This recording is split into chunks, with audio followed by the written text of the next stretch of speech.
دیکھا آپ نے دیکھا ہوگا ابو جہل کے بیٹے اکرمہ نے ایمان لانے کے بعد کس طریقے سے جنگ یرموک کے اندر اپنے مسلمان بھائیوں کے لیے، اپنے صحابہ کرام کے لیے، ان کے لیے کس طریقے سے اپنی قربانی.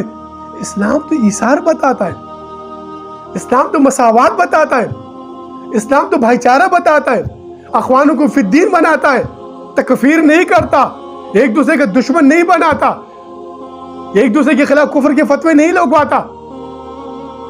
آئیے اس اعتدال کی طرف آئیے. اس معاشرے میں اعتدال کو پیدا کرنا ہے.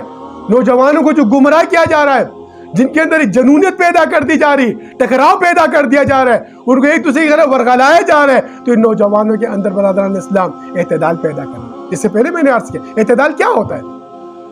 دیکھیے ٹریفک کا معمولی کانسٹیبل کھڑا ہوتا ہے چوراہے کے اندر، وہ ایک اشاروں سے ٹریفک کو کنٹرول کر کے رکھتا ہے. جب وہ اشارہ کرتے ہیں ٹریفک رک جاتی ہے، دوسرا راستہ کھل جاتا ہے، ٹکراؤ نہیں ہوتا آپس میں اس چوک کے اندر.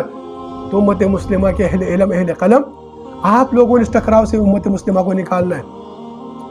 آپ اٹھے چوراہوں پہ آئیے، آپ اس ٹکراؤ سے، اس جنونیت سے، اس مذہبی، میں نے اکثر عرض کرتا ہوں، ہم نے مذہبی انسانیت پیدا کرنی ہے، اس مذہبی درندگی سے نکالنا ہے، یہ جنونیت سے امت مسلمہ کو نکالنا ہے، اعتدال پیدا کرنا ہے.